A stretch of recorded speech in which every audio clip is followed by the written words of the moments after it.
Ang kwento ni Tomby.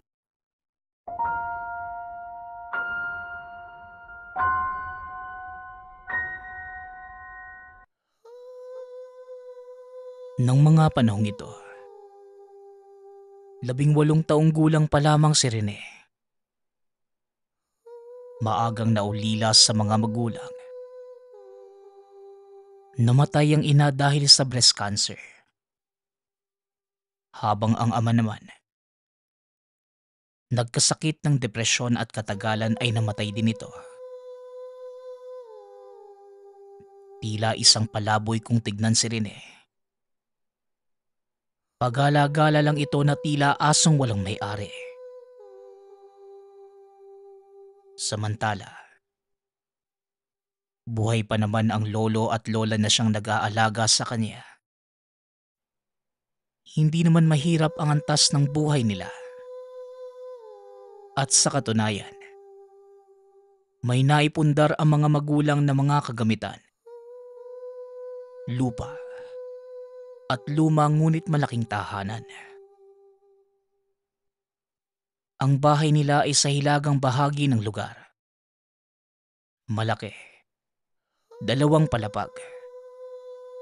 Ang disenyo ay parang ancestral house. Malawak ang nasasakupang lupa. Pero sa kabila ng lahat, nawalan na ng landas si Rene nang namatay ang mga magulang. Nalulung ito sa bisyo.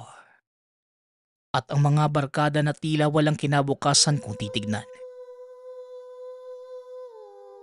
Hanggang sa dumating ang isang araw, kasalukuyang nasa parke si Rene. Madaling araw at nakamukmok sa isang bahagi habang may katabing bote ng gin. May lumapit sa kanya na isang batang lalaki. Tinanong siya nito kung anong problema at bakit sinasayang ang buhay sa pagbibisyo. Napakunot ang mukha ni Rene. Kung magsalita ang batang ito ay tila malaking tao. Subalit napakaseryoso ng mukha. Nakatitig lang sa kanya ang mga mata habang tumatango. Ang pinagtataka noon ng binata, bakit sa ganoong oras ay meron pa ring bata sa parke?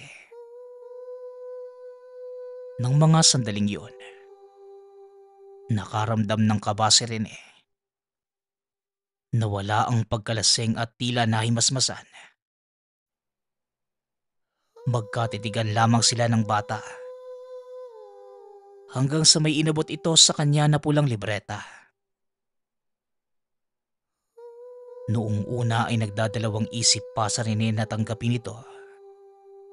Dahil medyo nawiwirdohan siya sa bata.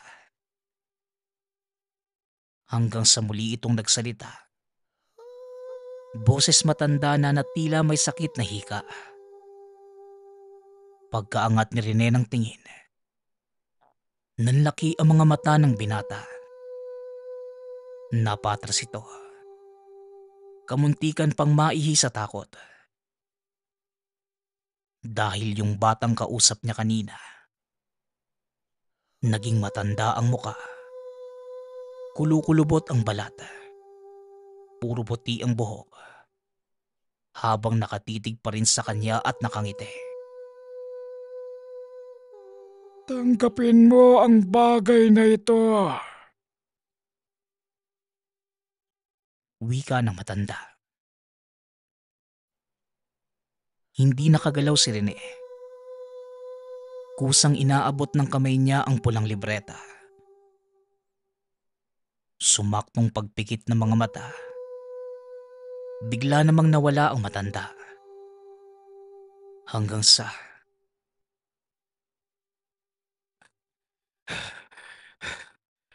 panaginip. Panaginip lang pala. Wika ni Rene sa sarili. Nananaginip lang pala ang binata habang nasa parke.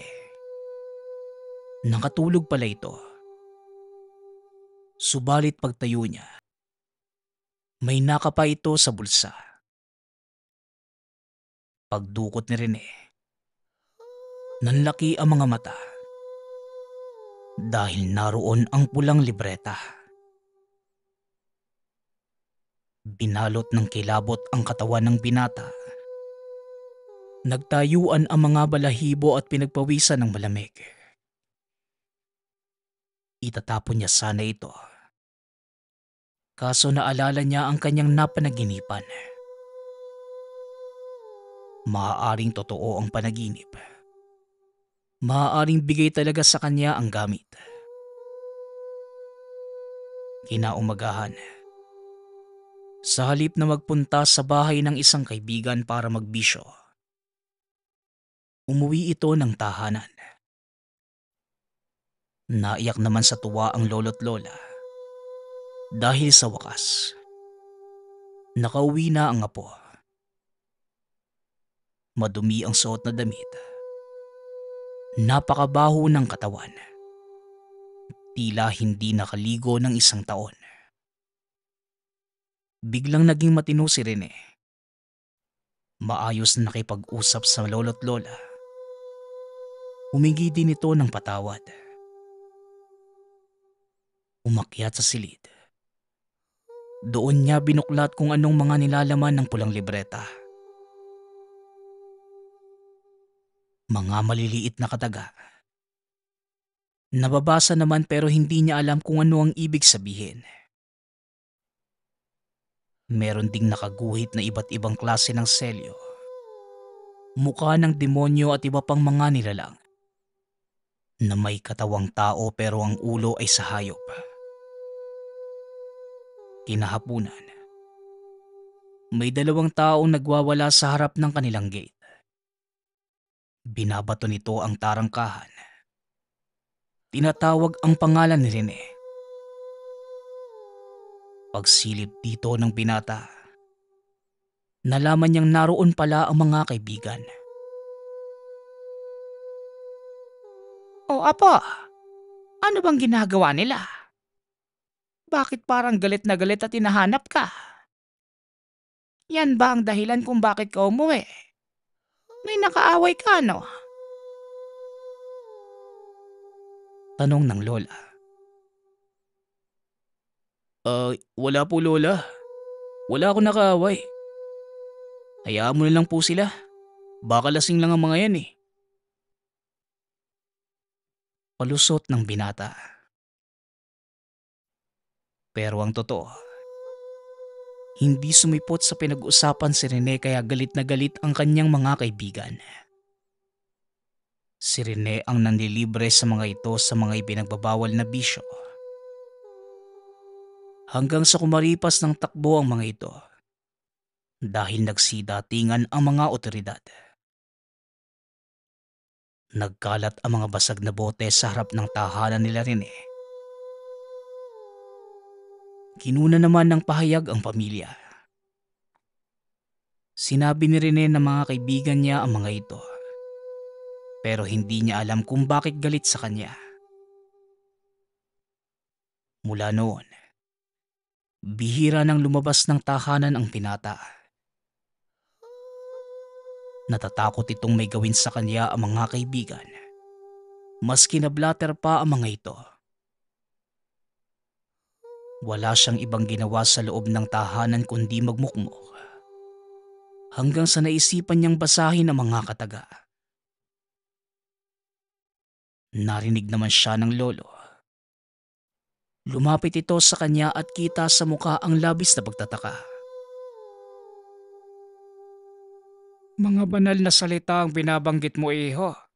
At napakadelikado. Bungad ng lolo. Natanong naman ng binata kung bakit. Pagkatapos, inabot niya ang pulang libreta na maghudyat ng tango ang matanda. Ngayon pa lamang ako nakakita ng ganitong libreta. Pero ilan sa mga laman may ideya ako. Basta mag-iingat ka sa pagbabasa nito, apo. Mas mabuti siguro kung ipapasuri mo muna sa mga biyasa at baka makatawag ka pa ng mga kaluluwa. Dagdag ng lolo.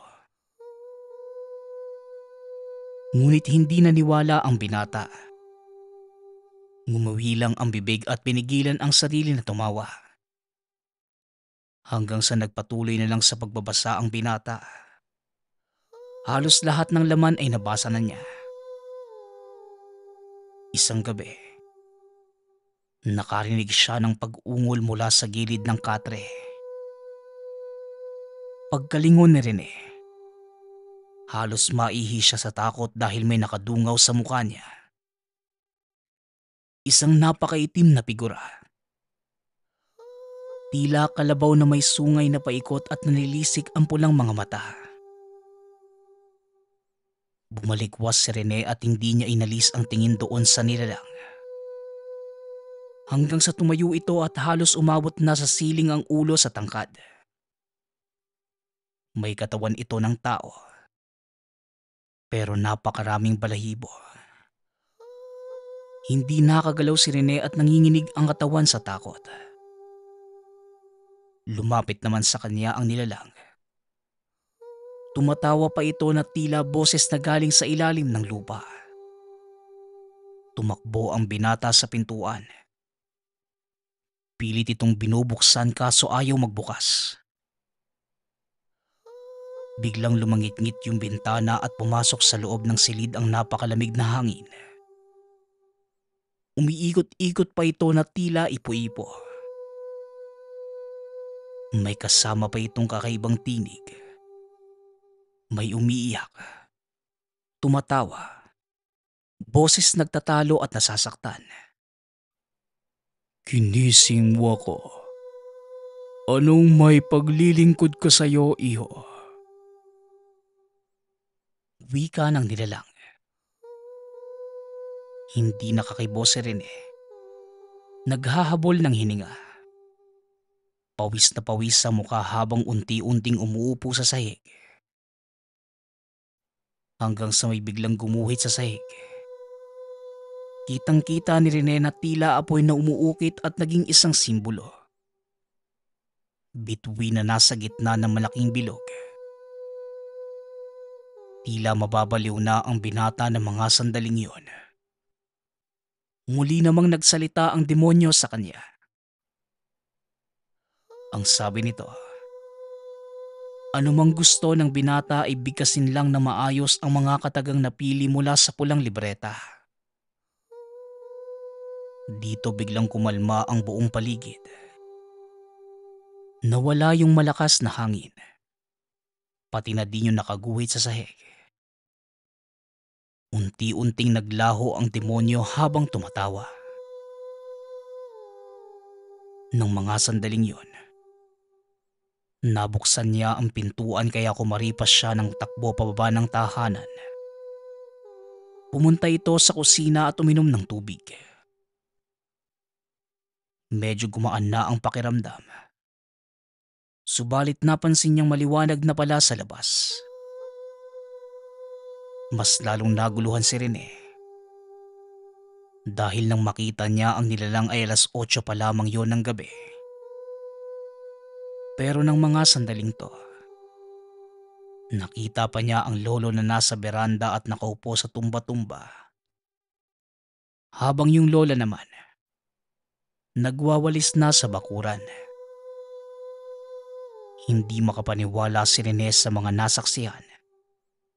Magpaganon pa man, hindi niya ito pinagsabi sa iba. Baka isipin lamang ng mga tao na nawawala na siya sa sariling katinuan. Makalipas ang 1 buwan,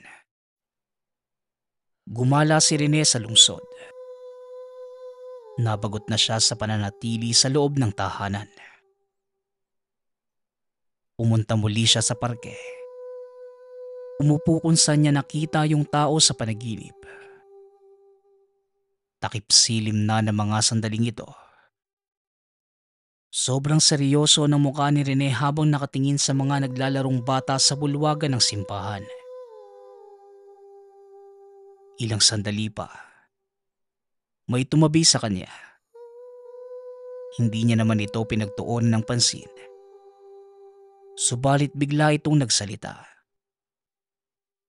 Napalunok ng laway si Rene dahil ito yung matanda na nagbigay sa kanya ng libreta. Ikaw ang napili dahil wala nang saysay ang buhay mo. Ngayon, bukas na sa iyo ang mga kaalaman at nasa iyo na kung gagamitin mo ba sa masama o mabuti. Mag-iingat ka rin eh. Wika ng matanda. Pero paglingon ni Rene, wala na doon ang matanda. Niyugyug nito ang ulo. Kinurot ang balat. Iniisip sa sarili na nababaliw na siya ng mga oras na yon. Hanggang sa may nakita siya na isang babae hindi kalayuan sa pwesto. Isang dalaga. May 3 kalalakihan ang lumapit dito. Naging malakas ang pakiramdam ng binata. Narinig niya ang mga sinasabi ng mga kalalakihan. May balak ang mga itong nakawan ang dalaga. Hanggang sa nagkatotoo nga ito. Nakita ni Rene na may nilabas na patalimang isang lalaki. Pinapaabot ang hawak na bag ng dalaga. Nakaramdam ng galit si Rene. Pinuntahan niya ang mga lalaki at dinuro isa-isa sa muka. Tigilan niyo siya. Huwag niyo siyang nakawan. Wika ni Rene. Samantala, hindi alam ng binata ang kanyang ginagawa. Nagtataka ito sa sarili kung bakit biglang tumapang at lumakas ang kuryosidad. Ha? Nabubuang ka na ba? Eh kung saksakin ko kaya yung tagiliran mo, umalis ka na dito. Tugon ng isa sa mga magnanakaw. Habang yung babae naman, nakatulala lang at lumuluha ang mga mata. Umabante ng lakad si Rene. Tinapik ang balikat ng babae. Sinabing umalis na ito at walang sabi-sabi. Kaagad namang tumayo ang dalaga at tumakbo. Inuntayan naman ng suntok sa mukha si Rene ng isa sa mga kalalakihan. Habang yung isa naman, sinipa siya sa sikmura. Pero hindi alintana ni Rene ang sakit sa katawan at pumalag ito. Hanggang sa hindi niya alam kung bakit bumubuka na lang ang kanyang bibig. Nagbibigkas ito ng mga kataga. Napahinto naman yung 3. Nagkatinginan sa isa't isa at kita sa muka ang pagtataka. Ilang sandali pa. Muli siyang sinipa nung isang lalaki. Pero sa hindi malamang dahilan, bigla na lamang nanigas ang katawan nito. Bumagsak na lamang sa lupa. Nakangiwi pa ang bibig na tila inatake ng stroke. Lumapit naman sa kanya yung isa pa. Pero nang titigan ito sa mata ni Rene, bigla na lamang itong napahinto at kita sa mukha ang takot. Hindi. Hindi siya tao. Hindi siya tao. Wika ng lalaki. Sabay karipas ng takbo. Habang yung may hawak naman ng patalim, nakakunot ang muka at nagtataka sa mga nangyayari. Magpaganon pa man, hindi ito natakot. Sa halip inambahan pa ng saksak si Rene. Ngunit dinuro ng pinata ang daliri sa noo ng lalaki. Kapag tinuloy mo yan, sa'yo tatama ang saksak mo. Wika ni Rene. Napalunok ng laway ang lalaki. Dahan-dahan itong umatras at tumakbo. Habang si Rene naman, Tila naalimpungatan. Nakaramdam na matinding sakit ng ulo. Umupo sa gilid habang nagtatakas sa mga nagawa. Napatingin ito sa isang banda at halata sa muka ang malalim na iniisip. Maraming salamat sa'yo. Ano bang pangalan mo? Tanong ng babae. Binalikan pala siya nito nang makaalis sa mga magnanakaw. Hindi kaagad nakapagsalita si Rene. Nahiya pa ito. May itsura ang dalaga at angat na angat ang kutis na maputi. Ilang sandali pa, nagpakilala na si Rene. Nakilala niya din ang dalaga at itago na lang natin sa pangalang Adila. Ganun ba? Sa mga ganitong oras kasi, huwag kang kumpiyansa sa lugar na to. Marami mga masasamang tao dito eh. Sige na, aalis na ako. Wika na rin eh. Habang naglalakad pa uwi. Bakas sa mukha ng binata ang pagkabalisa. Panay ang kapas sa bulsa kung nasaan ang pulang libreta. Pinabagabag ang kanyang isipan kung bakit bigla na lang lumakas. Nagbitaw pa ng mga kataga at lumakas din ang pakiramdam. Nang makarating ng tahanan, muli niyang binuklat ang libro. Nang mga sandaling yon, binabasa ng binata ang ilan sa mga kataga. Ngunit napakunot ang muka. Dahil may kaukulang paliwanag na ang mga kataga. Naririnig niya ito sa bawat pagbanggit ng mga salita. Tila may bumubulong sa kanya. Nalaman ng binata na pantawag at panghiling pala sa demonyo ang binabasa. Sa likod ng mga pangamba, nagpatuloy sa pagkabisado si Rene sa mga salita. Hanggang katagalan nakakita na siya ng iba't ibang uri ng elemento. May mga kaluluwa, pari na putol ang ulo, umaatungal na babae sa gilid ng simbahan at walang mata. At kung minsan, meron pang kapre at iba't ibang lamang lupa. Doon naman sa mga kaluluwa, napagtanto ni Rene na hangad nito ang katarungan. Minsan may gustong ipabot na mensahe sa kamag-anak, kaya hindi pa lumilisan sa lupa. Hanggang sa isang araw, nagtaka ang binata kung bakit may kausap ang kanyang lolo sa bulwagan ng bahay at pagsilip niya doon. Naroon pala si Adila. Sobrang ganda ng dalaga. Ibang-iba ang itsura sa maliwanag. Mas maganda. Mapula ang mga labi at hindi maiwasang mahiya ni Rene. Hoy, naglibot-libot pa ako. Dito ka lang pala nakatira. Malaki pala ang bahay niyo, no? Kumusta ka na? Wika ni Adila na siyang kinagulat ni Rene. Kung magsalita ito, tila matagal na silang magkakilala. Magpaganon pa man, ngumiti na lamang si Rene at sinabing ayos lang.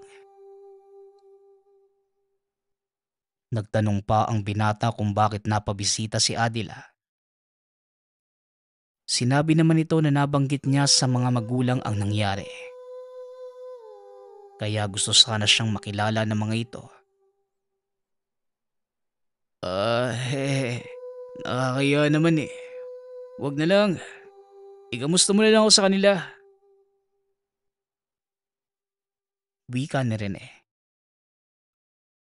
Kumunot naman ang mukha ng dalaga. Napapadyak pa ito sa lupa. Sinabing malayo pa ang hinabot niya, mahanap lang ang binata. Ano bang kinakahiya mo, Apo? May itsura ka naman. Wala ka nga lang ligo. Biro ng lolo. Napakamot na lang ng ulo si Rene.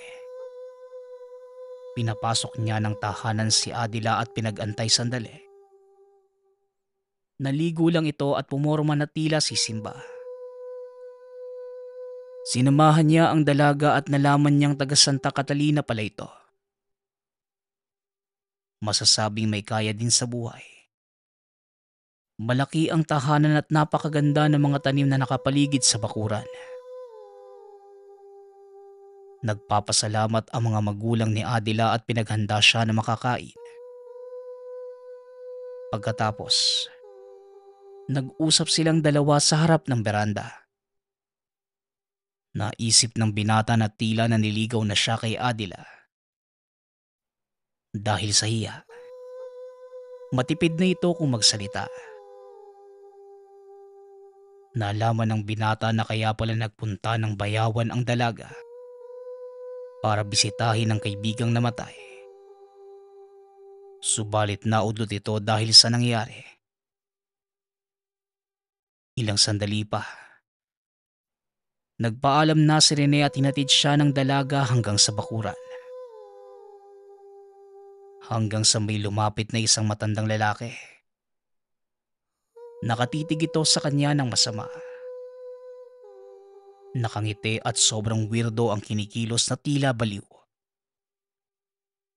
Hanggang sa napansin ng binata na may kung anong anino sa likod ng matanda. Hindi naman nagpahalata si Rene. Hanggang sa nagsalita si Adila. Ay, si Tio Abong. Kapitbahay namin. Kamag-anak daw siya ng tatay ko eh. Pagpapakilala ng dalaga. Tumango naman si Rene hanggang sa nagwika ang matanda. Ito na ba ang sinabi mong tumulong sa'yo? Mukhang lampa naman at adik. Bungad ni Tio Abong. Medyo nakaramdam ng kaunting pagkainis si Rene. Subalit binigilan na lang niya ang sariling makabitaw ng salita. Hinilas siya ni Adila palayo at sinabihang huwag intindihin ng matanda. Dahil ganun talaga ang ugali nito. Tumango si Rene. Sakto naman may dumaang sasakyan. Kaya sumakay na kagad ang pinata. Kinagabihan, nakaramdam ng pananakit ng katawan si Rene. Bahagya din siyang uminit na tila lalagnatin. Noong magpapahinga na sana ito, biglang sumakit ang ulo ng pinata. Tila pinupukpok na martilyo. Napadaing si Rene. Paulit-ulit na sumasakit at pabigla-bigla pa ito. Nahilo ang binata ng mga sandaling yun.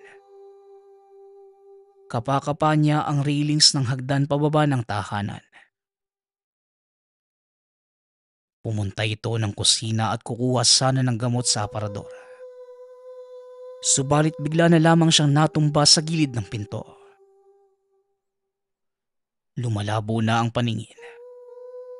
Hanggang sa nagkaroon siya ng pangitain. Nakita niya ang matandang si Abong na nakangiti.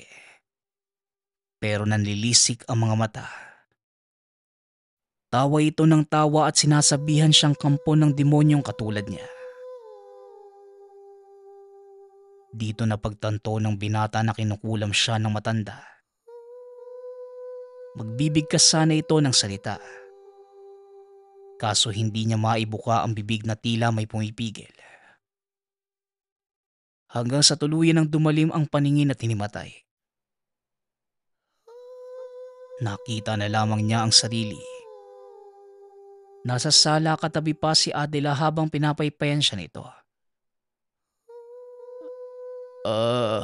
Ba't narito ka? Ang sakit ng ulo ko. Daing ni Rene. Nagpunta ako dito kasi nag-aalala ako sa'yo eh. Isang mangkukulam yung matandang si Abong. Nakita ko kung gaano katalim yung tingin niya sa'yo eh. Alam mo bang maraming nagreklamo sa kanya dahil sa mga ginagawa niyang pangkukulam? Hindi naman magawang maidemanda kasi wala sa batas ang pangkukulam eh. Natatakot ako para sa'yo rin eh. Lalo na't sinabi sa akin ng lolo mo na nakahandusay ka na lang daw sa bukana sa kusina. May mga langgam na lumalabas sa bibig mo. Tugon ni Adela. Hindi nakapagsalita si Rene. Marahan itong tumayo at galit na galit ang muka. Nagbihis ang binata. Sinabihan niya si Adela na pupuntahan niya yung matandang si Abong. Pinigilan pa siya ng dalaga at sinabing baka mapano si Rene. Isang napakadelikadong tao daw si Abong at mahirap pa itong hanapin. Magpaganon pa man. Hindi nakinig si Rene. Nagpatuloy ito sa paglalakad at wala nang nagawa ang dalaga kung hindi samahan na lang ito. Hanggang sa makarating sila sa Santa Catalina. Nang mga sandaling yon, tirik na tirik ang araw. Sobrang init at pawis na pawis si Rene. Habang si Adila naman, hindi na mapakali ang itsura. Itinuro ni Adila ang daan papunta sa bahay ni Abong. Isang diretsong daan papunta sa dagat. Ang bawat gilid ay taniman ng palay. Naglakad na ang binata. Nakasunod pa rin sa kanya si Adela. Sinabihan pa niya itong baka madamay. Pero hindi alintana ng dalaga kung ano pa ang mangyari. Sobrang nag-aalala ito kay Rene. Ilang distansya na lamang. Dito na huminto ang dalaga. Nakikita na niya ang tahanan nito. Naroon pa nakasilip sa bintana si Abong. Dinuro ito ng dalaga at nakita ni Rene ang matanda. Ang bahay nito ay malapit sa dagat. Malalayo ang kapitbahay at napapaligiran ng mga puno ng niyog. Galit na galit si Rene. Mabilis itong naglakad papunta sa tahanan. Nang makalapit sa bukana ng bakuran, kaagad niyang tinawag ang pangalan ni Abong. Lumabas naman ito ng tahanan. Nakatitig sa kanya at bumubuka ang bibig. Sumagot ng orasyon ng binata. Sinipa niya ang tarangkahan at unti-unting inangat ang kamay. Habang si Abong naman, tila natutuwa pa ito sa ginagawa ni Rene. Ilang sandali pa, nagsikahulan na ang mga aso at may sumilip na dalawang bata sa bintana. Umiiyak ang mga ito. Tinatawag ang pangalan ng kanilang lolo. Tumahimik kayo dyan! Wika ng matanda. Ilang di pa na lamang si Rene na makaramdam ito ng pananakit ng katawan. Batid ng binata na tinamaan na siya ng tigalpo ng matanda.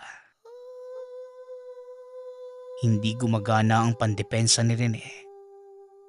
Kaya naman pinikit nito ang mga mata at tumiling sa demonyo. Ano? Nanghihingi ka na ng tulong sa amo mo?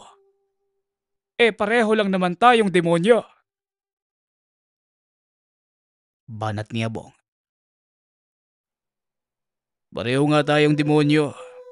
Pero malinis at mabuti ang hangarin ko. Wala naman akong kasalanan sa iyo ah. Bakit gusto mo akong patayin? Tanong ni Rene. Hindi na nagsalita pa si Abong. Lumapit ito ng lumapit kay Rene at noong hahawakan na sana siya sa balikat, tinapik ito ng binata at inundaya ng isang malakas na suntok sa muka. Kita ang pagsimangot ng muka ni Abong. Umatras ito hanggang sa natumba sa lupa. Susundan pa sana ito ni Rene ng isa pang suntok. Pero biglang nagsalita si Adela. Sinabi nito na itigil na ang ginagawa. Samantala, inagaw ni Abong ang pagkakataong yon upang mahawakan si Rene. Namilipit ito sa sakit. Hindi maigalaw ang katawan at nahihirapang huminga. Tila papatay na siya ni Abong. Unti-unting napaluhod sa lupa si Rene. Hanggang sa narinig niya ang boses ng taong nagbigay sa kanya ng libreta. Sinabi nitong gumante ng hawak para maibalik ang binitawang orasyon. Hirap man sa paggalaw. Pilit na inangat ni Rene ang kamay at hinawakan sa bewang si Abong. Tila na kuryente ito. Nanginig ang katawan at muling natumba sa lupa. Dinaganan nito ni Rene. Inambahan ng isang malakas na suntok ngunit sumigaw ang mga apo nito. Nagmamakaawa na wagsakta ng kanilang lolo. Nakita niya naman si Abong. Tumutulo ang mga luha habang nakatitig sa mga bata. Dito nakaramdam ng konsensya si Rene. Binitawan niya ang matanda. Sinabihan kapag umulit pa ito sa mga ginagawa sa lugar, papatayin niya na ito ng walang pag-aalinlangan. Hindi na nagsalita pa si Abong. Marahan itong tumayo at kagad nilapitan ng mga apo. Walang sabi-sabi. Tumalikod na si Rene at mabilis naglakad paalis sa lugar. Dahil napansin niya ang mga residente, papunta na rin sa tahanan ng matanda. Habang si Adila naman, nakasunod lang ito ng lakad sa binata at nang hingi ng paumanhin. Dahil sa kanya nagkagulo. Ayos na nga Adila. Mabuti na lang at sinubok niya ako nang malaman niya ang kalagayan at madala. Lalo na't nanggagambala siya sa lugar niyo eh. Wika ni Rene. Matapos ang pangyayaring yun, nagbago na si Abong at sa katunayan. Nang hingi pa ito ng paumanhin kay Adila. Samantala, naging malapit si Adila at Rene. Naging matalik na magkaibigan hanggang sa naging ganap na magkasintahan. Masasabi nagbago din ang lahat kay Rene. Mula sa kawalan ng pag-asa, nagbalik sa realidad ang binata. Bagaman nabiyayaan ito ng kaalaman sa kaliwa, subalit ang hangarin naman ay mabuti. Walang pinipinsala. At kalaunan ay naging manggagamot pa. Hanggang sa kasalukuyan, ginagampanan ni Rene ang responsibilidad sa mga tao. Malaki ang pasasalamat niya sa matandang nagbigay sa kanya ng pulang libreta. Sa isang nayon sa lugar ng Bicol na ninirahan ang pamilya ni Kent. 20 anyos. Kasama ang ina na si Nanay Carla at amang si Tatay Kaloy. Nakapwa 40 anyos. Bata pa lamang. Tampulan na ng tukso si Kent at madalas umuwi itong luwaan. At kung minsan pa ay madungis. Dahil merong natatanging kakayahan si Kent. Nakakakita ito ng iba't ibang nilalang na hindi nakikita ng pangkaraniwang tao. May kaibigan din itong si Gwen. Yon ang madalas kausap ni Kent dahilan para layuan siya ng mga tao sa paligid. Weirdo, praning, at kung ano-ano pa ang tinatawag ng iba kay Kent. Kaya habang lumalaki, walang ibang naging kaibigan si Kent. Leche namang buhay ito. Palagi na lang ako minagtitripan ng mga kaklase ko. Grabing buhay naman to. Wala ba silang magawa at ako palagi ang napupunan nila? Wika ni Kent. Kasabay ng pagsipa sa bote ng coke sa harapan. Kaya nga eh. Bakit kaya ang daya ng tadhana? Bakit palagi nalang kinukutsa ang gaya natin? Biglang singit ng hindi kilalang lalaki. Meron itong makapal na salamin. Hawak din ang makapal na libro. Nagulat naman si Kent sa biglaang pagsulpot ng lalaki. Sino ka? Kanina ka pa ba dyan? Narinig mo ba ang mga sinabi ko? Totoong tao ka ba? Tanong ni Kent. Natawa naman ang lalaki.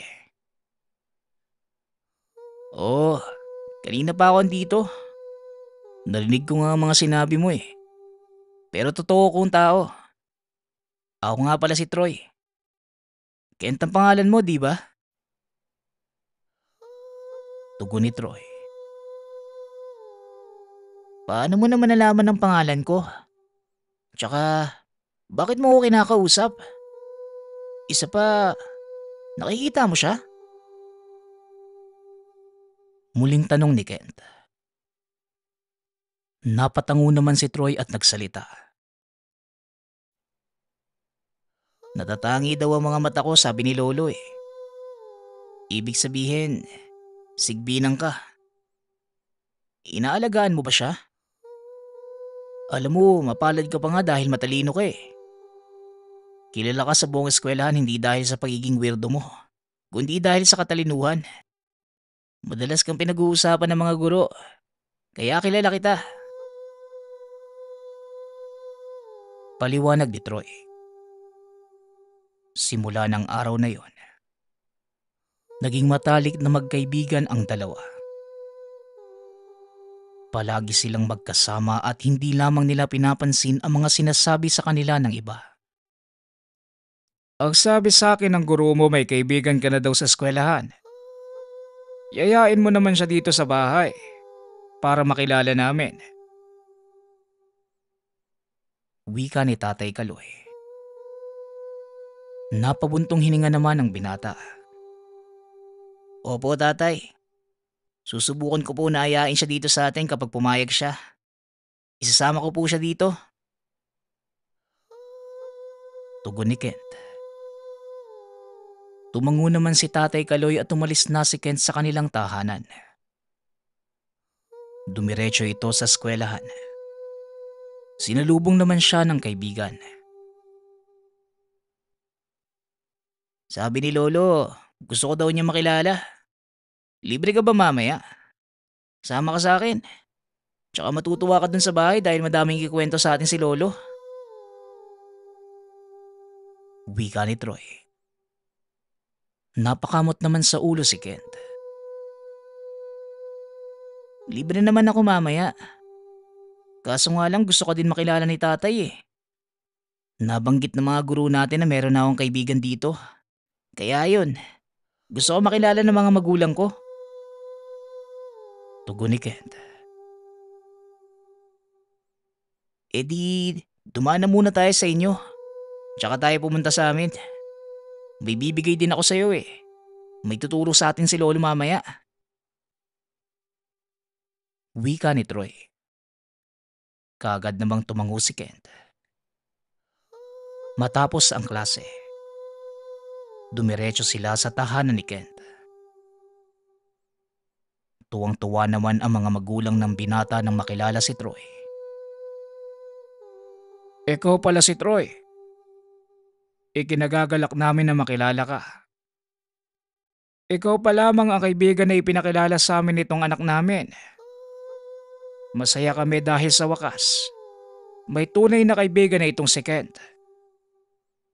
Simula pagkabata, mag-isa lamang siya. Palagi na lang umuwi dito sa bahay na madungis at umiiyak. Wika ni Tatay Kaloy. May gusto ka bang kainin, Troy? Juice, gusto mo ba? Magsabi ka lang at huwag kang mahihiya. Dagdag ni Nanay Carla.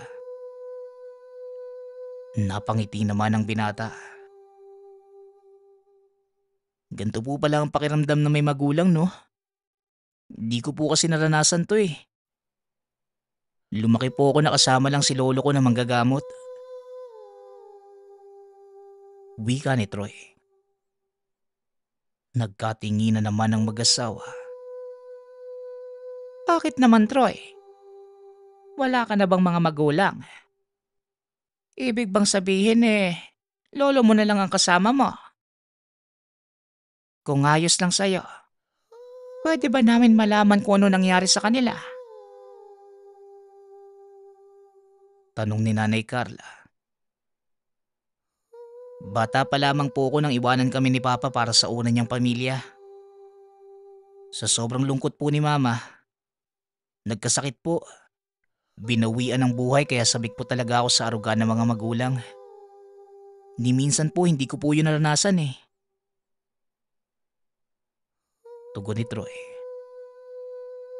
Nalungkot ang mga magulang ni Kent. Niyakap nila ito ng mahigpit. Naiyak ng bahagya si Troy. Dahil sa pinakitang kabaitan ng magulang ng kaibigan.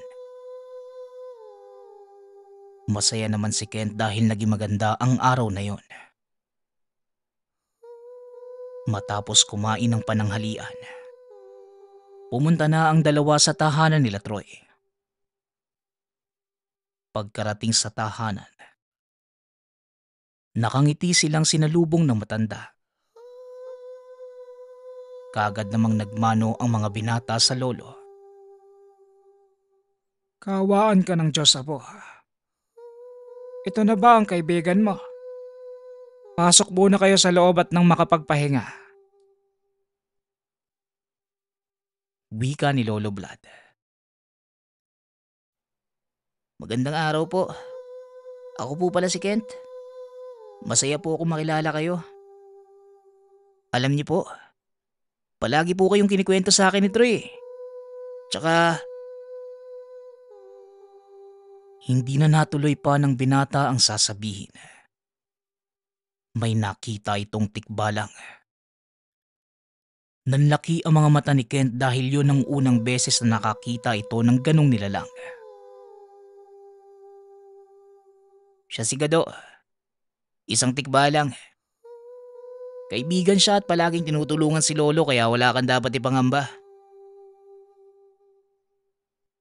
Wika ni Troy. Napatungo na lamang si Kent. Napangiti na lang si Lolo Vlad sa naging reaksyon ng binata.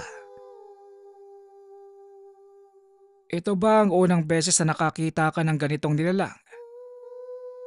Huwag kang mag-alala. Dahil hindi naman yan nananakit. Tsaka takot yan sa akin. Di ba, Gado? Wika ni Lolo Vlad. Napangiti na lamang si Kent. Masayang nagkwentuhan ng tatlo patungkol sa pinagdadaan ng laban ng maglolo. Tuwang-tuwa at aliw na aliw ang binata dahil yon ang unang beses na may nakakwentuhan siya patungkol sa mga kakaibang nilalang. Alam mo ba, marami nang natugis na aswang yan si Lolo. Pero napakatuso talaga nila eh. Mapanoon hanggang sa ngayon. Palagi na lang kami naloloko ni Lolo eh. Akala namin mababait. Pero yun pala patalikod kong tumira. Kwento ni Troy. Namangha naman si Kent sa mga paglalahad ng maglolo. Natuwa din ito sa mga kakaibang nilalang nakasama nila sa tahanan. Grabe, kakaiba itong bahay niyo, no? Napakaraming nilalang na hindi pangkaraniwan sa amin. Nababalot kasi ang bahay namin ng katahimikan eh. Alam mo, hindi kasi naniniwala si mama sa mga elemento at lamang lupa. Akala nga nila, nababaliw na ako eh. Ipinatingin pa nga nila ako sa doktor. Wala naman silang nakitang masama sa akin. Normal naman daw ang lahat. Pero ayaw pa rin nilang maniwala eh. Hanggang sa napagod na lang siguro sila. Hinayaan na lang ako. Wika ni Kent. Ganun talaga ang buhay. Hindi lahat ng tao maniniwala sa mga kakaibang nilalang. Hindi rin naman natin sila mapipilit na maniwala sa atin eh. Ang magagawa na lang natin, magpatuloy sa buhay. Hayaan na lang natin silang sa paniniwala nila. Ganun talaga eh. Hindi nila nakikita ang mga nakikita natin. Kaya nga gaya ng sabi ni Lolo, kakaiba tayo, Kent. Tugon ni Troy, kasabay ng pagngiti.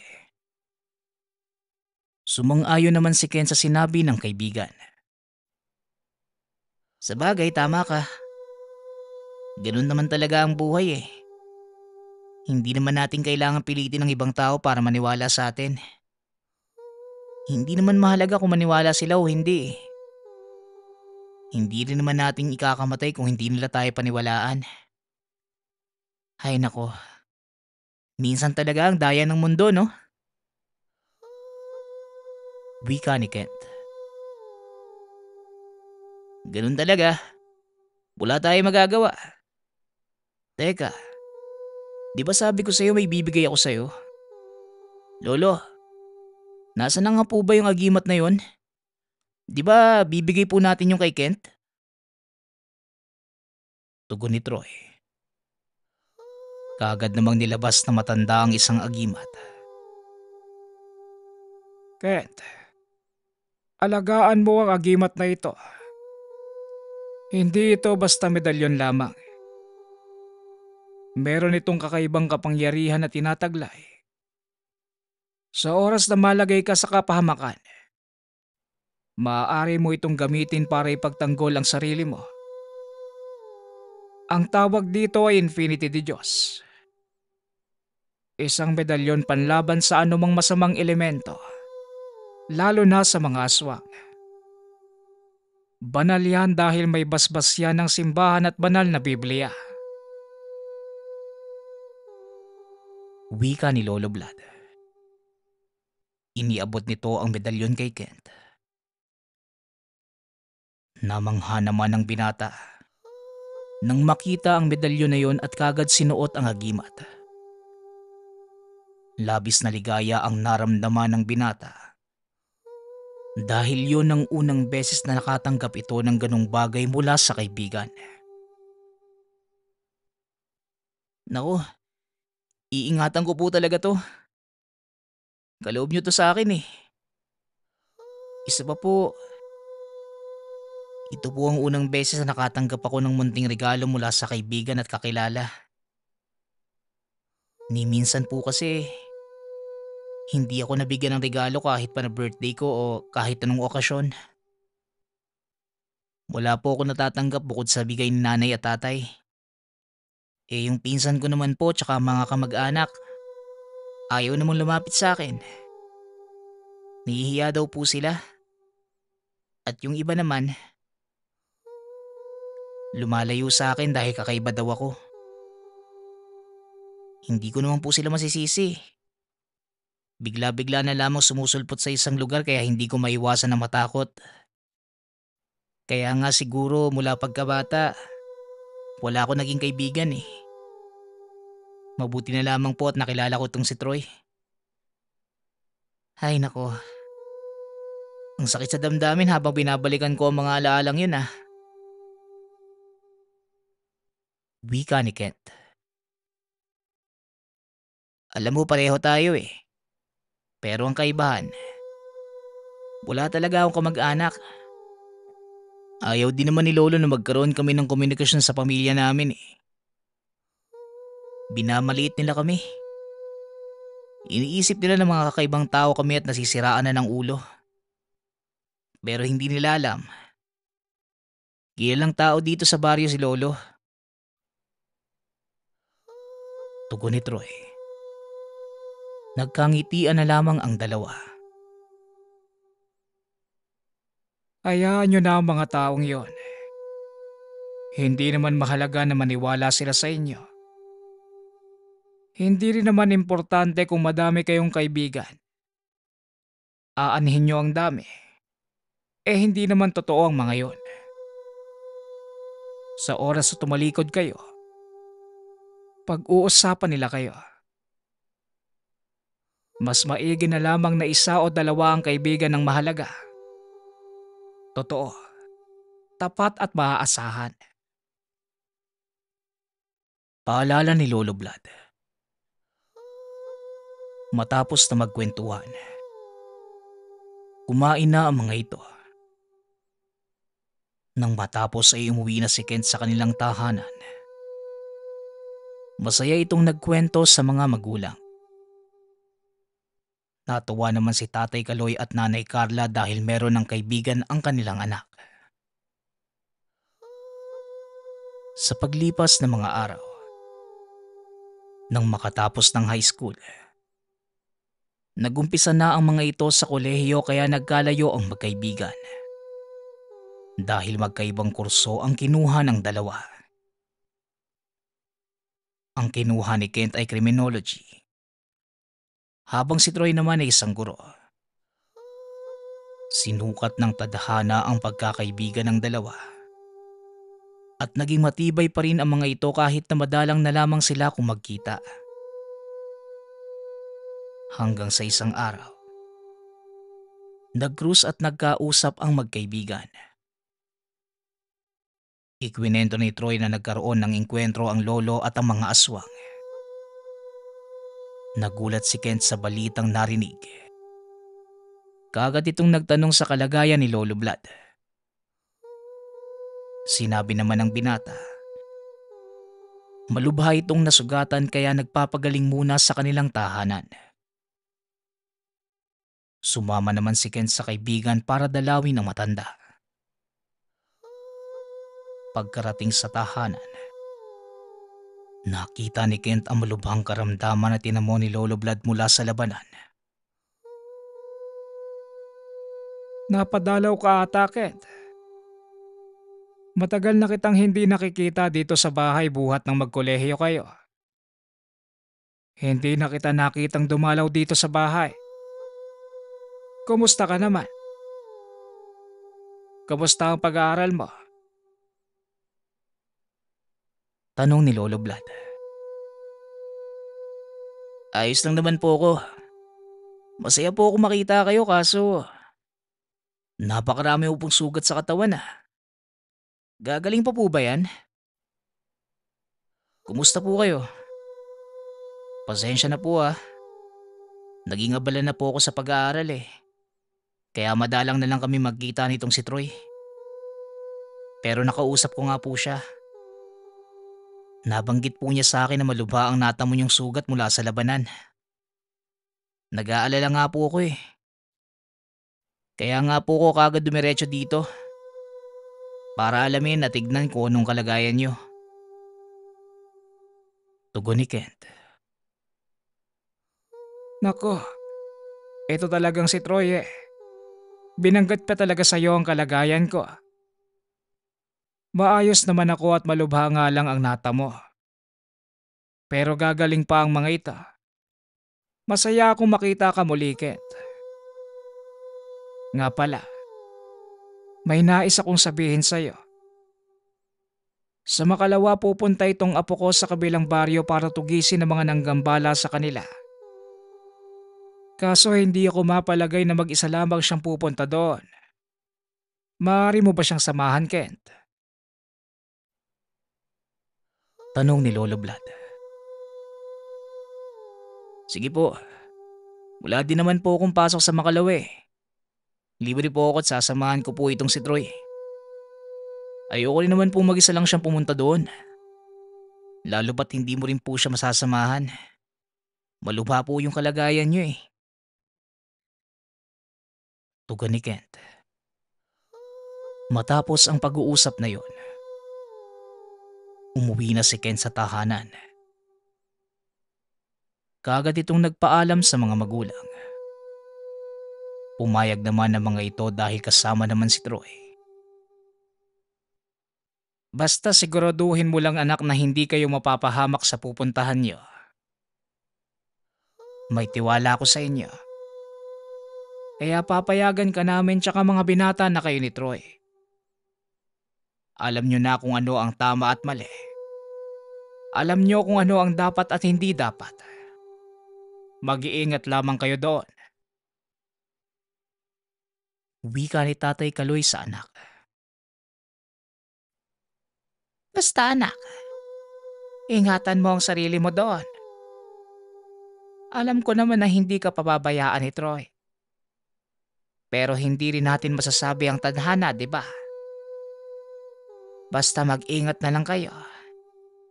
Ewan ko ba, pero parang kinakabahan ako. Kaso may tiwala naman ako sa inyo kaya sige na. Pinapayagan ka na namin ng papa mo. Dagdag ni Nanay Carla. Hindi naman po ako aalis ngayon eh. Nagpaalam pa lang po ako. Sa Makalawa pa po kami aalis tsaka dyan lang naman po kami sa kabilang baryo. Hindi naman po kami lalayo eh. Tugon ni Kent. Sa puntong yun, nakita ni Kent kung gaano siya kamahal ng mga magulang at kung gaano siya kaimportante. Makalipas ang ilang linggo, sumapit na ang araw ng pag-alis ng magkaibigan papunta sa kabilang baryo. Sinundo ito ni Troy at pumunta ang mga ito sa kabilang baryo. Bit-bit ang kanilang mga sandata laban sa anumang elemento na magtatangkang manakit sa kanila. Binaunan din ni Lolo Vlad ang dalawa ng dasal at ritual upang hindi sila basta masugatan at matatalo ng sino mang nilalang nagagambal at mananakit sa dalawa. Pagkarating sa kabilang baryo, kaagad na narinig ang sinasabi ng taong bayan na merong nanggagambala sa kanila gabi-gabi. Kaya nagpa siya ang magkaibigan. Magdamag silang magbabantay ng araw na yon para malaman kung ano ba ang problema sa lugar. Hanggang sa sumapit ang gabi, tahimik na nagbabantay ang magkaibigan. Payapa at tila walang mangyayaring kakaiba ng gabing yon. Pero sa kalagitnaan ng pagbabantay, merong isang nilalang na biglang lumitaw mula sa kadiliman. Yon ay isang aswang. Lumapag ito sa bubog ng kapitbahay. Tila binabantayan nito ang biktima. Kaagad namang kumilos ang magkaibigan. Kahit na yon ang kauna-unahang beses na makakita ng ganong nilalang ni Kent. Kumilos ito ng mabilis at hindi nagpadalos-dalos. Wala itong sinabi na kahit ano. Sumunod lamang siya sa kaibigan bitbit ang mga sandata, panlaban sa mga elemento at mga nilalang. Sinundan ng dalawa ang aswang na yon. Nang maabutan nila ito sa bubungan ng bahay, kaagad nagsalita si Troy. Anong gagawin mo dyan? Mabibiktima ka? Kaso andito kami para pigilan ka eh. Pasensyahan tayo kung hindi ka alis dyan. Mapipilitan kaming kalabanin ka. Banta ni Troy. Pero tumawa lang ng malakas ang nilalang. Akala niyo ba matatakot niyo ako? Isa pa, kilala kita. Apo ka ni Vlad, tama. Pero natalo ko na ang lolo mo. Bakit nandito ka pa? Hindi ka ba natatakot na harapin ang kamatayan at sino naman itong kasama mo? Nagdala ka pa talaga ng isang asungat. Aba, maganda yan. Nararamdaman kong mananalo ako at kayong dalawa ang magiging hapunan ko. Tugon ng aswang. Kumilos na ang dalawa. Umalis ang aswang. Pumunta sa bundok at sinundan ito ng magkaibigan. Kailangan natin matalo ang nilalang na yun. Hindi ako papayag na insultihin niyan lolo ko ng ganun-ganun lang. Wika ni Troy. Paano kung patibong lang pala yun? Huwag kang magpadalos-dalos. Gaya ng bili ni Lolo Vlad. Huwag tayong papanil lang sa mga nilalang na yun. Wika ni Kent. Natigilan naman si Troy. Sumang-ayon ito sa sinabi ng kaibigan. Matapos ang araw na yon, nagpahinga na ang dalawa. Kinabukasan, nakilala ng dalawa si Don. Isa itong antingero. Pinatuloy sila nito sa tahanan at nangako na tutulungan sila sa kanilang misyon. Pagsapit ng dilim, sabay-sabay na nagbantay ang mga ito. Handa na sila nang bumalik ang aswang. Ikaw pala ang nanggugulo sa baryong ito. Abat, ang mga ito lamang ba ang kaya mong labanan? Ngayon, ako ang harapin mo. Wika ni Don. Pero humagalpak lang ng tawa ang nilalang. Wala itong ibang sinabi kundi tumawa lang. Pero kagaya nung nakaraan, umalis ito sa lugar at nagpahabol sa tatlo. Pagkarating sa kakawian, nawala bigla ang aswang. Bigla na lamang itong umatake kay Kent. Napahiga sa lapag ang binata ngunit mabilis itong kumilos. Sinaksak niya sa tagiliran ng aswang. Kagad na bitawan ng aswang si Kent. Bigla namang sumugod ang mga kasamahan nito. Ito na nga ba yung sinasabi ko eh. Malaking pagkakamali na sumunod tayo. Patibong to. Kinagat naman natin. Wika ni Kent. Wala na tayong magagawa. Andito na tayo eh. Sa likod mo, Kent. Maging alisto ka nga. Sigaw ni Troy. Kagad nitong sinibat ang aswang na pasugod kay Kent. Nagpatuloy ang mga ito sa labanan. Hanggang sa bigla na lamang umatake ang mag-asawang abuak. Nasugatan nila si Troy sa kanang braso, maging sa tagiliran. Napahiga ito sa lupa.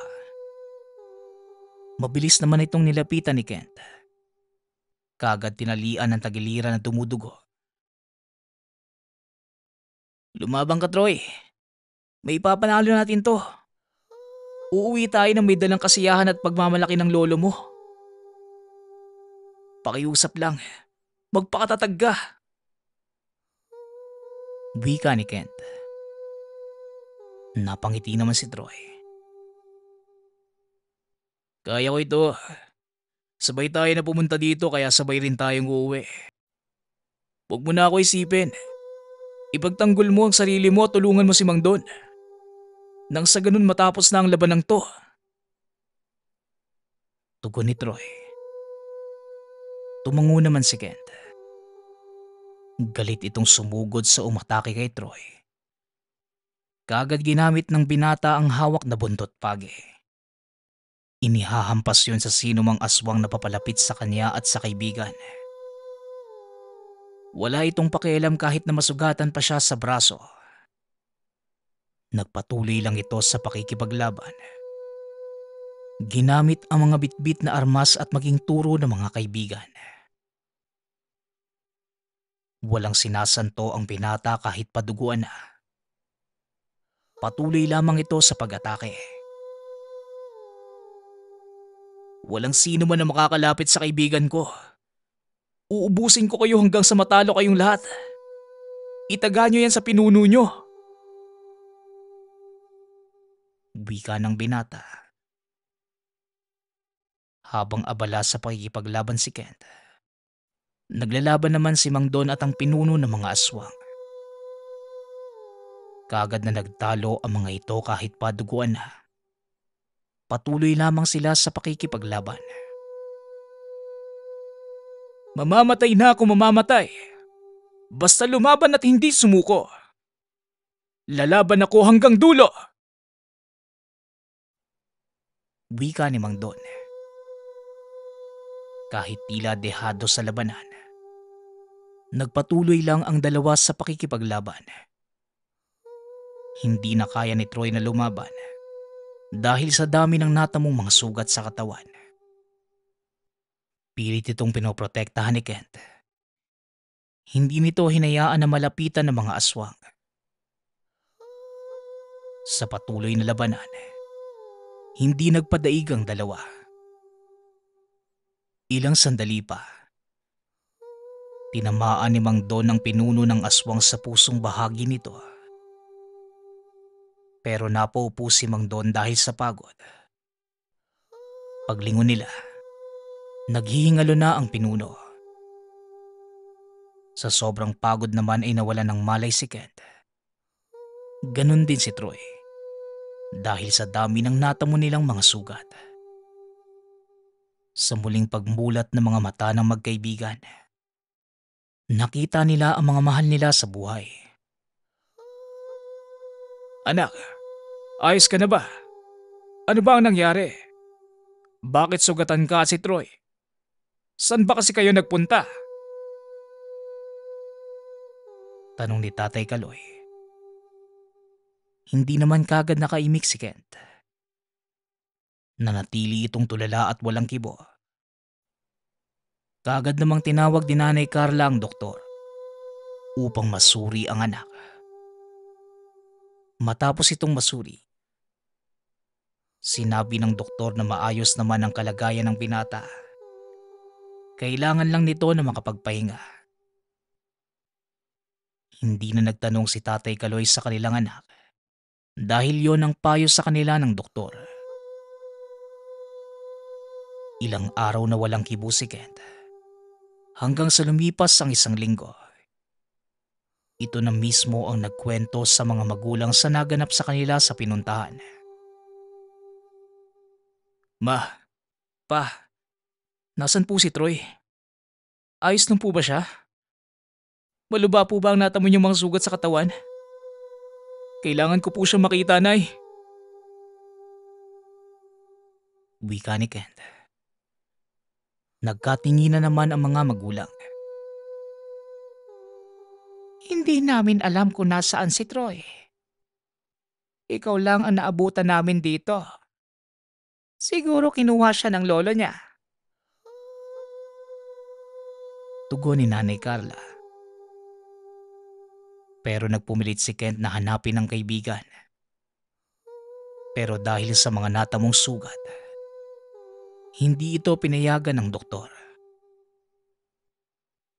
Nang lumipas ang 1 linggo, doon lamang nakalabas si Kent sa ospital. Nang maging maayos na ang kalagayan nito ay kaagad hinanap niya ang kaibigan. Pagkarating sa tahanan nila Troy, nakita niya ito at nagpapagaling lamang. Doon lamang nakahinga ng maluwag si Kent nang makita niya na maayos na ang kalagayan ng kaibigan. Ayon sa kwento ni Lolo Vlad, natagpuan niya ang dalawa sa gubat kung saan nila kinalaban ng mga aswang. Walang malay ang magkaibigan. Kaagad dinala si Kent ng mga magulang sa doktor. Habang si Lolo Vlad naman, inuwi na lamang ang apo dahil wala naman siyang tiwala sa mga doktor. Siya na lang mismo ang nag-alaga dito.